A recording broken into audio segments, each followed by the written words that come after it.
Welcome to this video presentation here at Mach 1 Cars. My name is Neil, and here we have the Mini Cooper S hatchback. It's a 3-door hatchback on a 15 plate, as you can see. I'm going to start off firstly by showing you around the outside of the car, and then we'll hop in and run through some of the controls on the inside of it. From the outside, first of all, you can see it's got black alloy wheels to match the mirror caps and roof colour. We're going to start off inside the boot area first. As we approach the back of the car, you can see we have the twin tailpipes. Plenty of boot space given the nature of the vehicle. We've got that 60-40 split folding rear seat so that you can increase this space further. And this tray section also lifts to provide even more space again.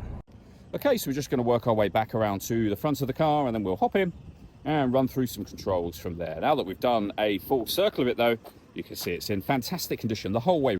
Just briefly before we climb in, I think it's well worth seeing the interior from this exterior point of view. There's plenty to run through on the dashboard, so let's hop in and we'll do that now.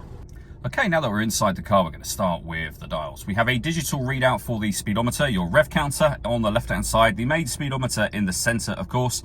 You can now see the total miles of the car. They are 57,550, and you can change all of that information by pressing the button on the end of this stalk just here. If we back out to the steering wheel next, we have cruise control and speed limiter on the left-hand side. Over on the right-hand side, we have our stereo and phone controls. The plus and minus paddles are so that you can change up and down a gear manually with this automatic gearbox. Above the main speedometer, and it might be a bit hard to see on video there, but we have a heads-up display. Over into the center next, the main display for the car, which as you can see has got a visual guide to the front and rear sensors. From the main menu, the movement I'm making is being done using this system just here, which essentially everything you can do on the screen, you can do with the dial. There are buttons that surround it that will take you into certain menus, but using the dial, we can go into our radio menu where you can see we've got FM, AM, and DAB. If you want to listen to your own music, you go into the multimedia heading. We can save our own music to the music collection, but we've also got external devices, so USB input, Bluetooth audio, and auxiliary input, all available on there. Of course, Bluetooth audio can only be used once you pair up your phone, and of course making and receiving phone calls as well, and that's done within this phone menu just here. All the way around to this side, we have satellite navigation.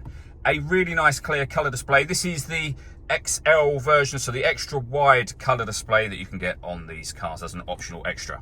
All that leaves me to say is thank you for taking the time to watch this video. If you'd like to come and see the car for yourself and have a test drive, please feel free to give me a call here at Mach 1 Cars. I'd love to hear from you soon. The air distributed, that's your air conditioning off, back on again, or, which we were in just a moment ago, press auto. The car will now maintain these temperatures by taking control of the direction of the air and the fan speed for you. We can turn our heated driver's seat on, our heated passenger seat, both of which have 3 separate heat settings on each. Below that, we can open and close the heads-up display that I showed you just a moment ago. We have traction control. We can start and stop the engine. This button turns off the stop and start, which is something different altogether. This car is designed to cut out when it's stationary in traffic, which in turn will save you fuel. The system is off when that light shows. You can also turn your parking sensors on and off.